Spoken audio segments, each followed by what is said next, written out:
So good afternoon, everyone, and welcome to this informational webinar on knowing your rights in the workplace, hosted by U.S. Senator Bob Casey's office and the National Labor Relations Board. We're grateful for everyone taking the time to join us on this call today. I want to start by introducing myself and the other panelists on this call. My name is Antoine Robinson, and I am one of Senator Bob Casey's constituent advocates. Also on this call from Senator Casey's office is constituent advocate Callie Anderson, who will be changing our slides. From Senator Casey's legislation team, we'll have Veronica Goodman joining us, who will talk about the senator's labor legislation. And from the National Labor Relations Board, we are excited to introduce David Rodriguez, who is the National Labor Relations Board field attorney. We're grateful for all of our panelists' willingness to join our office for today's webinar. Before we get started, I will quickly note that if you have any questions, please hold them until the end of the presentation when we will have a Q&A session. We ask that you please keep your questions general and applicable to as many people as possible since this is a public call.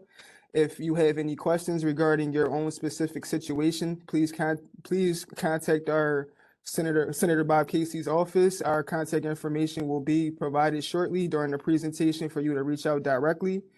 And at this time, I'm going to turn the call over to Mr. David Rodriguez with the National Labor Relations Board to go over the specifics. Sure. Hi, everyone. My name is David Rodriguez. I've been a field attorney at the National Labor Relations Board's regional office in Philadelphia for about 13 years. And in that capacity, I've done pretty much all the work that's done in the regional office, from investigating and prosecuting cases to running elections. And so what I'm hoping to do today is kind of give you an overview of the NLRB and what we do and the law that we enforce. So can we go to the next slide? So the Region 4 Philadelphia office is located in the Wanamaker building in Center City, Philadelphia. That's also the building that has the Macy's in it next to City Hall, if you're familiar with the city. We are one of 26 regions across the United States, and there are 48 offices where cases are investigated and prosecuted. We cover the sort of the eastern part of Pennsylvania. So if you draw kind of a triangle where the points are Philadelphia, Harrisburg, and then the Wilkes-Barre metro area in the Northeast. We cover that area. We also cover southern New Jersey and the Newcastle County in Delaware. The rest of Pennsylvania, the western half, is covered by our Region 6 office in Pittsburgh. And then there's a slice of southern Pennsylvania that's covered by our Baltimore office. But really, whatever region you're located in doesn't matter, because what the NLRB does is enforce a federal law called the National Labor Relations Act, and that law is the same across all 50 states and the territories of the United States. So can we go to the next slide? So what is the NLRB and what do we do? The National Labor Relations Board, which I've also been referring to as the NLRB, and is also called the Labor Board. We do one thing and one thing only. We enforce the National Labor Relations Act.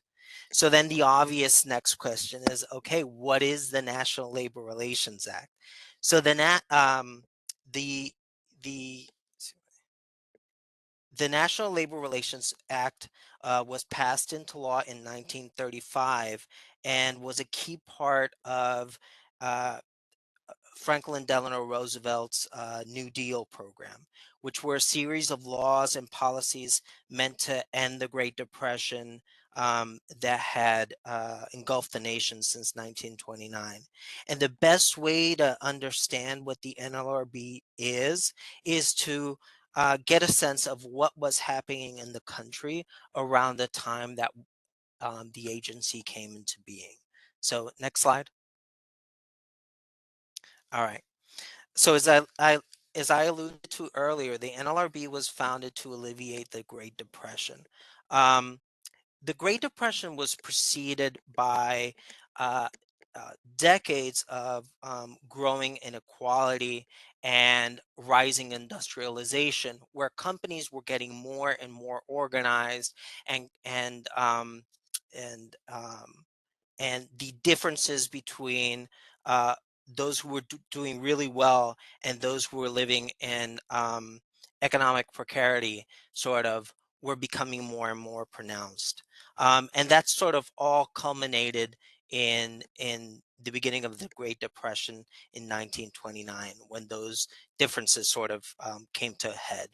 And the NLRA was passed in an effort to level out the bargaining power disparities between employers and corporations that were organized into big legal entities and individual employees, by allowing individual workers to pull together their bargaining leverage in order to deal with their employers on a more equal basis. So the idea here is that, if I go into my boss's office by myself and demand a raise or else, it is much easier for my boss to tell me to, go take a hike, than if I go in with all of my coworkers and we all demand a raise together. That's the idea of pooling bargaining power. Congress believed that decreasing inequality and building a middle class was key to ending the Great Depression and ensuring that that it would be the last one. Um, Now, this wasn't exactly a new idea. Unions had been trying to gain a foothold in the American economy for decades, since the early days of the Industrial Revolution. And that brings me to the second big reason um, for the National Labor Relations Act. Um, uh, Recognitional strikes. So, in the years leading up to 1935, they were marked by a great deal of industrial strife, with many thousands of employees going on strike at any given time, which was hampering President Roosevelt's efforts to get the American economy back on track. And the reason there were so many strikes around this time was because the only way at that time that you could get a company to recognize a union and bargain for a contract was to force the company to do so by going out on strike and making it as painful as possible for the company. These so-called recognitional strikes could go on for months or years, and often involved, violent clashes between employees and strikebreakers, or injunctions from a court. And they generally ended only when either one, the union was able to negotiate a contract with the employer, or two, the employer was able to successfully break the strike. Now, you can probably imagine that Congress wanted to create a more peaceful method for determining whether a group of employees wanted to unionize, and thus came about the compromise that brought about the National Labor Relations Act. So we can go to the next slide. All right. So the first principle of the National Labor Relations Act was to enshrine into law the right of employees to engage in union and other protected, concerted, or group activities meant to improve their working conditions. And this makes sense, right? Congress wanted to encourage workers to see unionization as a way they could improve their working conditions. Um, and unless the right to unionize was protected by law, employees might be too scared to go out on a limb and risk upsetting their employer.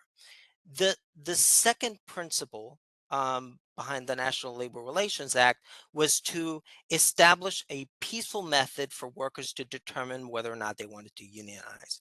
And these are the secret ballot elections that the NLRB is tasked with running. Um, the third principle of the National Labor Relations Act was to legally require employers to recognize and bargain exclusively and in good faith with their employees' representative. The idea is that once the election happens, um, both the union and the employer have to respect the results of the election. So if the union loses that election, it can't turn around and you know go on strike or file another petition. They have to accept the results, and if the uh, um if the union does win, the employer needs to recognize it and sit down and bargain. Now, the terms exclusively and in good faith, I italicize in the presentation because they're really important. And this is what those terms mean. Once a majority of workers chooses a union as their representative, an employer must only bargain with the union over the workers' wages, hours, and working conditions. It's not allowed to go strike deals with individual employees or subgroups of employees unless the union explicitly agrees that to do so. And the idea here is kind of going back to what is going to give employees the maximum bargaining power? Is it going to be allowing little groups of employees to, get together and negotiate for subgroups, or is it to pull together all the individual bargaining leverage and let the union exercise that maximum leverage? Um, the other key term I highlighted was good faith. The law, the National Labor Relations Act, does not force a union and an employer to reach a contract, but it does require both a union and an employer to bargain in good faith with one another. And good faith, what that means is that both parties have to want to reach a deal. It means that an employer is required by law to treat its negotiations with the union as it would treat any other important business deal that it wanted to reach, that it wanted to close. Um, so next slide. So that's all well and good. You can put all these rights and obligations into law, but how's it going to get enforced? Well, it gets enforced by the National Labor Relations Board. So the NLRB, we have jurisdiction over virtually all private sector non-farm employers. Um, just to give you, even if you work for a very small employer, the odds are that we will have jurisdiction over them because the thresholds for how much business you have to do before we can exert jurisdiction are really low. It's like you have to do $50,000 in business per year in order for the NLRB to exercise jurisdiction. And almost every company, unless it's like, they have one employee or two employees and they run the business out of a basement, will have that. And many times even those small operations will meet the threshold. So if you work for private sector employers, so not a local state government agency or a farm employer, and by farm that it really is limited to the folks that go out and actually plant and harvest crops and agricultural goods. So let me find my place here. Um, so the other thing we do, the NLRB does, is run elections and prosecute all violations of the National Labor Relations Act. There is no private lawsuit that you can file in court against your employer for violating the National Labor Relations Act. If you think your rights that we protect have been violated, what you have to do is come to our office, file a charge, and we investigate every single charge that comes in our door. And one thing to always keep in mind is that, like a lot of other employment related agencies, we have a short statute of limitations. That statute of limitations is 6 months. That means that you have 6 months from the date that something that allegedly unlawful conduct happened to file a charge. You cannot sit on your rights. Next slide. So the core rights that we protect are enshrined in Section 7 of the National Labor Relations Act. And I put the section of I copied the section, that provision of the law in this slide. I'm not going to go read it, but this section these rights are meant to be read broadly. So you can see that it starts with employees shall have the right. So what is employee? Well, like I alluded to before, that's meant to be read broadly.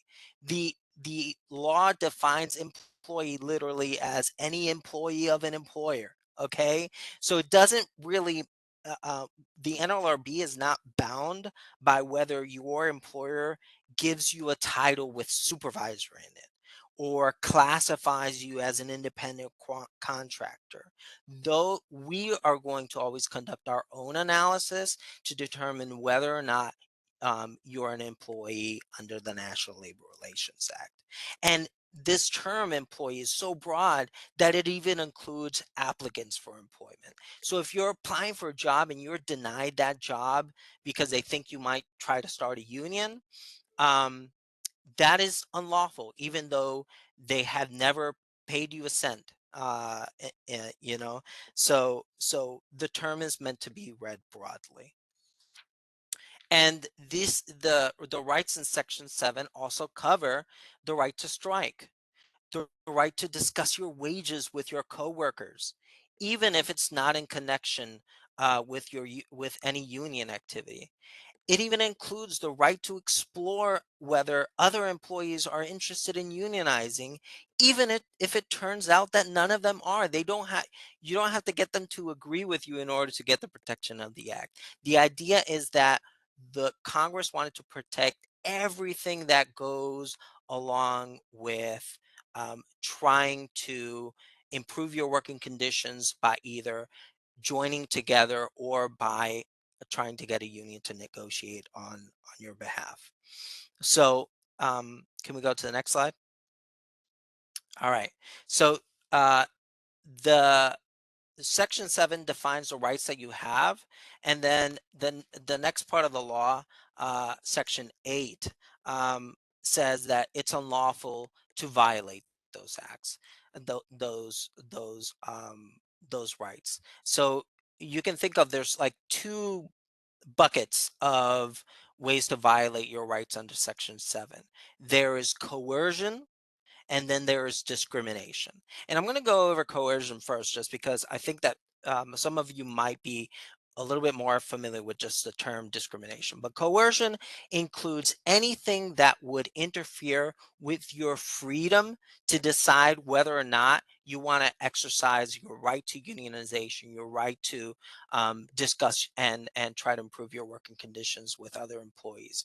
And this includes, prohibitions on threats of discipline or discharge or negative employment consequences if you exercise these rights, promises of benefits in exchange for dropping your protected activities, um, interrogations by your employer about whether you support the union or who's behind the organizing drive. Interrogations are unlawful, and so is surveillance. So an employer is not allowed to surveil your employees activities to try to figure out, identify who is behind a union organizing drive, or who's behind an effort to improve working conditions. So discrimination is prohibited by Section 83 of the Act. And discrimination under the National Labor Relations is much more than just getting written up or fired for engaging in protected activity. So for example, if you find that as a result of supporting the union, you're no longer getting offered overtime opportunities that you used to get offered in the past, or the employer is isolating you from other employees so you can't discuss the union with anyone, or all of a sudden, instead of spreading around the most, undesirable job duties, like somebody has to go, clean the public restroom, you start getting assigned all that undesirable work, all those things that can be done to make your working conditions worse and more uncomfortable. Those also fall under the discrimination bucket. So it doesn't have to just be you got a formal written write-up, or you got a formal or you were formally discharged. Um, so the other, beyond just discriminating against union activity, it's unlawful to discriminate against employees because of their protected concerted activity, and that's really a term of art that the NLRB uses. But but uh, the idea here is that, like I said in the previous section, when I mentioned uh, your right to discuss your wages with other employees, the protected concerted activity also includes the right to present group complaints to your employer and ask that they be addressed. It includes the right to uh, speak to the employer on behalf of other employees about issues and problems that employees have been experiencing. There's no one way to engage in protected concerted activity, and it would be impossible for me to sit here and try to define everything that could potentially fall under protected concerted activity. But the general idea, is that the kind of activity or communications between two or more employees, or on behalf of employees, that involves workplace issues of group concerns, those communications and those activities are protected, and your employer cannot retaliate against you, because you've been engaging in that conduct. It can get a little bit more a little thornier in borderline cases, but that's really the general idea. So uh, let me give you a couple of quick examples of real world situations of protected concerted activity. So there's a case where there was a warehouse in northeastern Pennsylvania, and employees arrived one day in the middle of the summer to find out that the air conditioning had broken down. And the as employees were working, it became very, very hot inside the warehouse, you know, and one of the employees had to leave and go to the hospital, and the other employees that were left behind said, this really isn't safe for us to work in these working conditions. We need to do something about it. So they get together and they go to the HR office. They say, listen, like, we don't think this is safe. We think we should all be sent home, and that we shouldn't come back until it's either cooler outside, or the AC is fixed. And the HR basically said, well, if you don't want to work here, you don't have to work here. And all the employees got fired. um, that is an unlawful discharge. Those employees, even though they weren't trying to organize a union, even though they hadn't gone on strike, the fact that they had gotten together to complain about their working conditions to the employer, that that conduct was protected, because again, they're getting together as a group and trying to improve their lot as employees.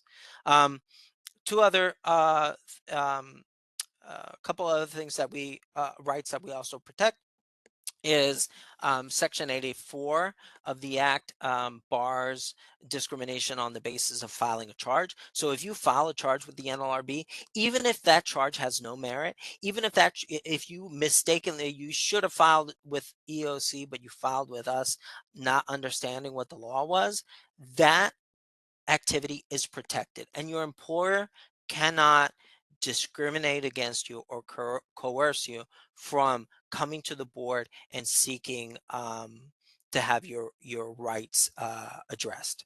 And then the last big bucket is the duty of fair representation.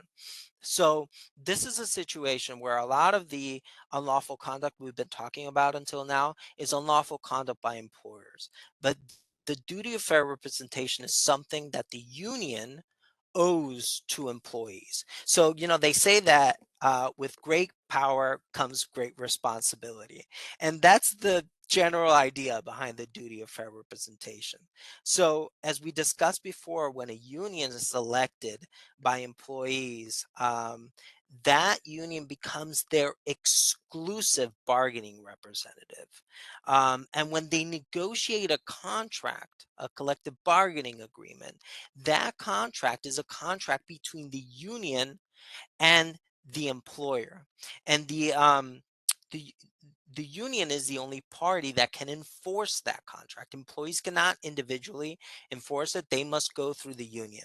And in exercising that representational duty, that responsibility of administering the contract, a union cannot exercise that authority in an arbitrary or discriminatory manner.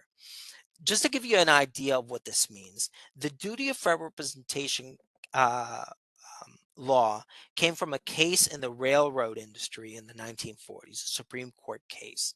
And in that case, a union had negotiated a collective bargaining agreement with the employer where they agreed to segregate job functions and promotion opportunities on the basis of race. And the Supreme Court found that uh, the union owed its black members a duty of fair representation, and that it had violated that duty by agreeing to a contract that gave them less pay and poor job opportunities just because of their race. The consideration of race in that case was found to be an arbitrary consideration, something that shouldn't matter. Um, but you know with that being said, the duty of fair representation is also limited. So the law recognizes that when a union represents a workforce, um, not everybody agrees on everything. And in the course of good faith bargaining, a union might have to make difficult or unpopular compromises. That's why the duty of fair representation is only violated when the union's representation in contract negotiations or processing grievances is discriminatory. So, because of race, because you ran against the incumbent administration in an internal union election, or that conduct by the union was so off base as to be arbitrary. So as long as the union's conduct was rational, even if you personally would have done things differently, the duty of fair representation is not going to be violated. So let's go to the next slide. So the other big thing that we do other than, investigate and prosecute cases of coercion and discrimination violations of duty for representation is run representation elections. So we run thousands of elections every year. And the process is outlined in this slide. Um, the way you trigger an election by the National Labor Relations Board is you come to us and you file a petition seeking a representation election, seeking a union election. But before that petition, what you have to do is identify the group of employees that's going to be eligible to vote in the election. In a situation where the employees are already organized and the election is to decertify the union or a new union wants to come in, a lot of times that's easy because the group that's going to be represented is the group that's always been represented. But when you're trying to organize a group of employees that hasn't previously been uh, um, represented by a union, that's the first step. You need to identify who do we want in this union. Okay, so in a warehouse, we want the dock workers, and we want the maintenance people, but we don't want necessarily the drivers, or maybe we want everybody. First thing that happens is that that decision has to be made, and all the law requires there is that the unit that's petitioned for is an appropriate unit, right? It just has to make sense. It needs to be an identifiable group of employees. It can't just be, you know, Joe and Jane in the warehouse department. It has to be maybe, like I said, all the dock workers, all the maintenance people, all the employees, all the non-supervisory employees. Okay. So once you've identified that group of employees, you count them up. And after you've counted them up, you need to collect a showing of interest from at least 30% of that group. What's a showing of interest? A showing of interest is unions often have authorization cards. That's maybe a term that you've heard before. It is a document that is signed by an individual member of that group that says, I, in the case of a representation, a unionization election, I want to be represented by Union X for the purposes of collective bargaining agreement. That authorization needs to be the name needs to be printed legibly, signed, and dated. After you collect at least 30% of employees are signed on to that, then you can come to us and file the petition. The purpose of the showing of interest is just to let the NLRB know, hey, there is enough interest in this workplace that it warrants us devoting our resources to run the election. It's not just one employee in a group of 1,000 employees who wants the election. It's actually 30% or more. Okay. So, um, what if once you get 30%, you can file your election petition.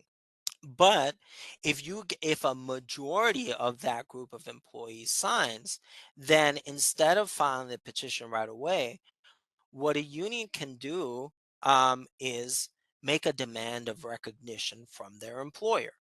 And once presented with this demand of recognition, an employer has two choices. They can A, recognize the union, start bargaining, or two, promptly file an election petition.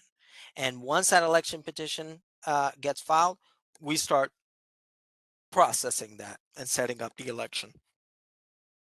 However, if the employer grants the recognition request and there's employees that disagree with it, because when an employer grants recognition, they have to post a notice to employees that lets you know that they've recognized the union. This is the group of employees that's in the bargaining unit, and that gets publicly posted to employees. Employees will see that, and when they see that, they can file an election petition um, and seek an election in that case.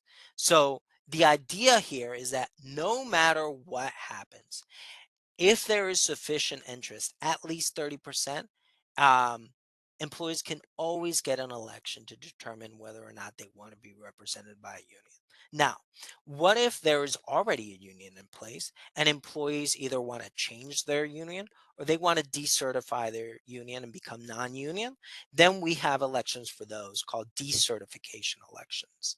And the decertifications are a little bit different because they can only be filed when there's no contract in place or during certain windows and time frames before the expiration of a contract. Um, and I'm not going to get into those, but the idea here, and can we go to the next slide, is that if you're not sure about how to go about filing an election petition, how to file a charge, did this thing that happened to me at work. I think it might be illegal, but I'm just not sure about it. You don't have to know all the answers. If you have questions, you can call the information officer.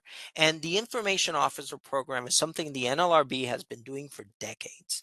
You can either come to our office or call our number, and the next slide is going to give you that information, and present your question like, I want to file a decertification petition. How can I do that? I want to, you know, uh, file a union election, but I'm not an established union, and I want to, start my own union. Can I do that? All those questions, if when you call in or when you come and visit, you will get the opportunity to speak to an information officer who is an NLRB agent. So we have all our agents have information officer duty. I answer phone calls once every 3 weeks. I answer all the phone calls that come into the office. I have personal experience and expertise in the law, and I answer all the questions that come to us about rights under the National Labor Relations Act, and that includes referring people and sending them in the right direction when they come to us with an issue that maybe we recognize as something a different agency investigates, but we don't do ourselves. So we get lots of calls of, I haven't gotten paid in 3 weeks and the employer keeps giving me the runaround, right? We can send that person to wage an hour. I'm concerned that that I'm getting, that I'm the subject to sexual harassment at work. We send that person to EEOC, right? So even if you have any kind of workplace issue where you don't know if something is legal or not, you should call the information officer. So let's go to the next slide. So this is our uh, contact information. As I said in the beginning of the presentation, we're located in the Wanamaker Building in Center City, Philadelphia. You can also call the phone number 215-597-7601, or email us at publicinfo@nlrb.gov.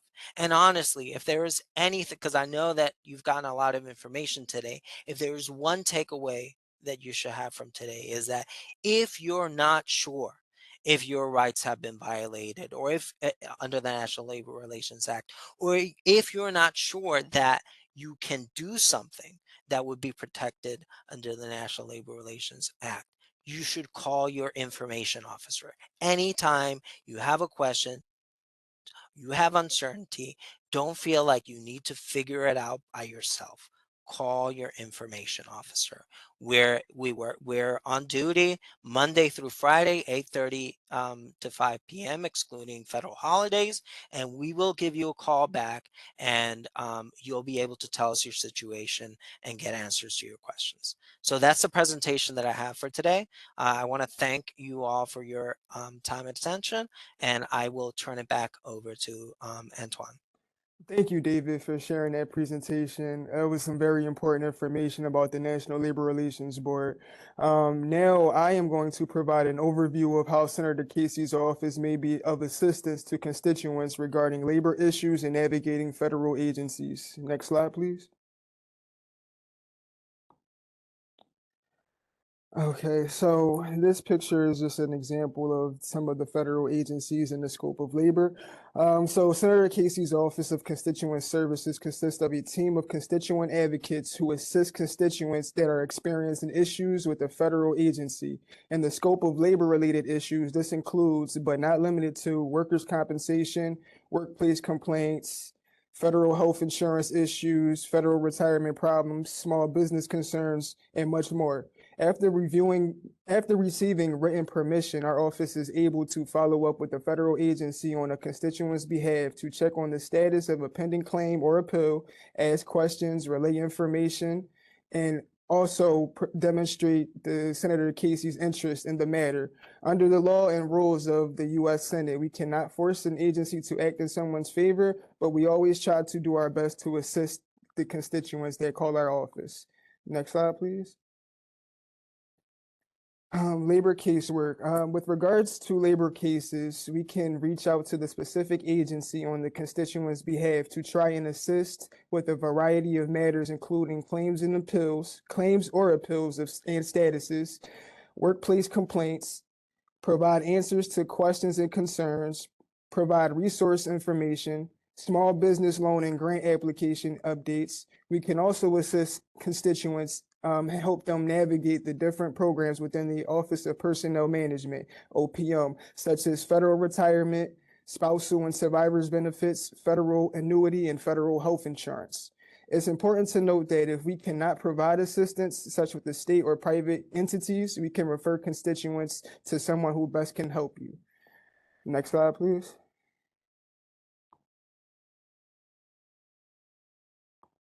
And on this page, on this slide, is our contact information. If you would like to request assistance from Senator Casey's Office of Constituent Services, either with a labor concern or for an issue with another federal agency, please do not hesitate to contact our office. The number below is 717-231-7540. That's our Harrisburg office. You can press the option 2 button. And you can also reach out via the Senator Casey's website at www.senate.gov/contact/assistance. And the Harrisburg office is down there below, located at 200 North 3rd Street in Harrisburg, Pennsylvania. Next slide, please. Okay, and now I'm going to turn the call over to Veronica from the Senator's legislation team, who will talk about the excellent work that Senator Casey has done in regards to labor legislation. Thanks, Antoine, and thank you so much again to David for that helpful presentation, and to my colleagues for organizing this call.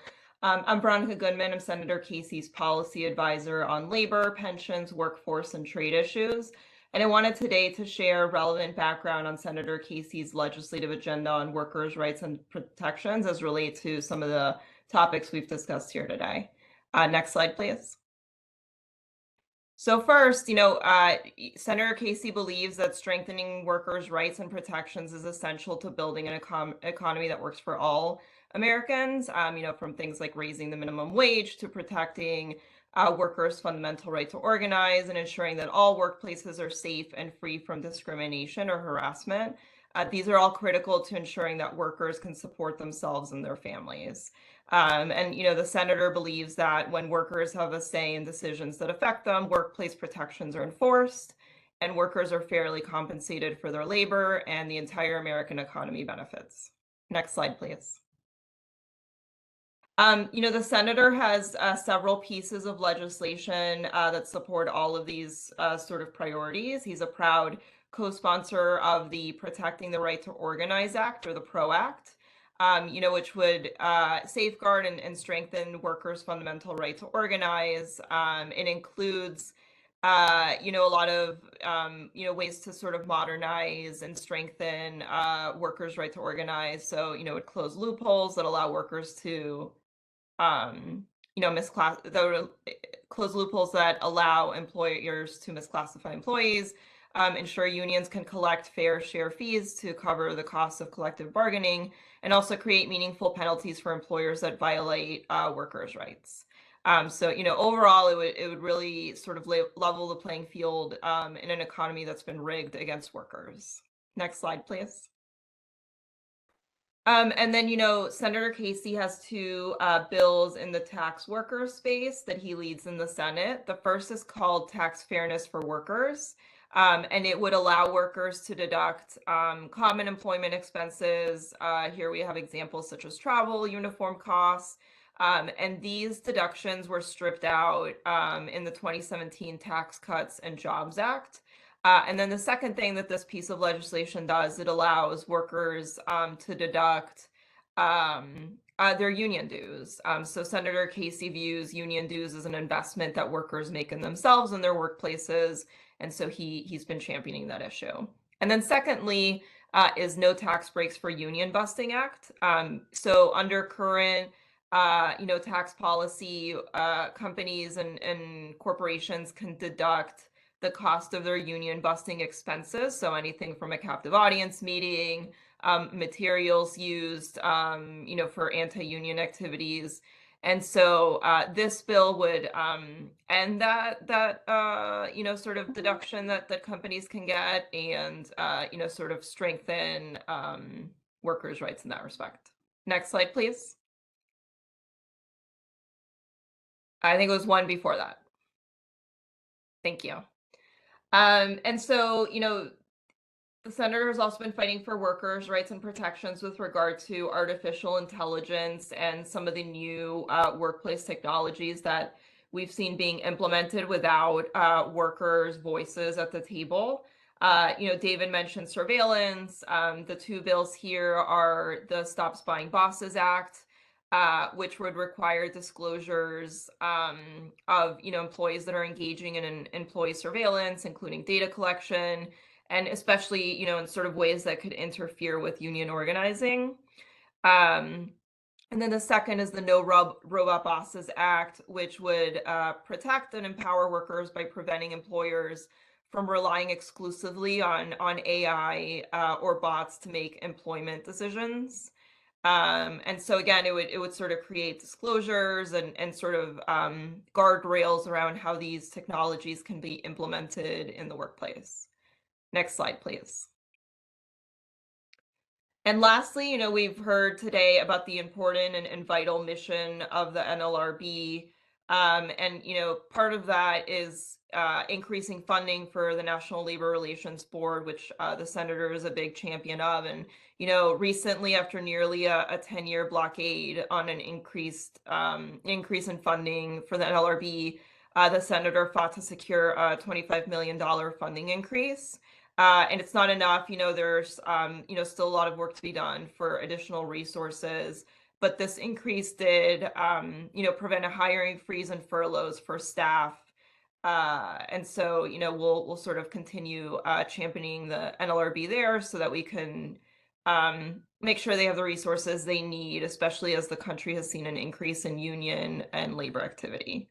So thank you so much for your time, and I'll turn it over to Antoine.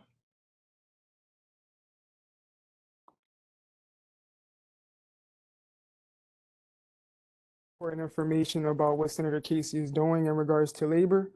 We will now open this portion up of the presentation for questions for the National Labor Relations Board or Senator Casey's office. If you have a question, you may click that raise hand button at the bottom of the participants list to indicate that you have a question. I will call on participants if they have a question, and we'll go one by one and unmute them.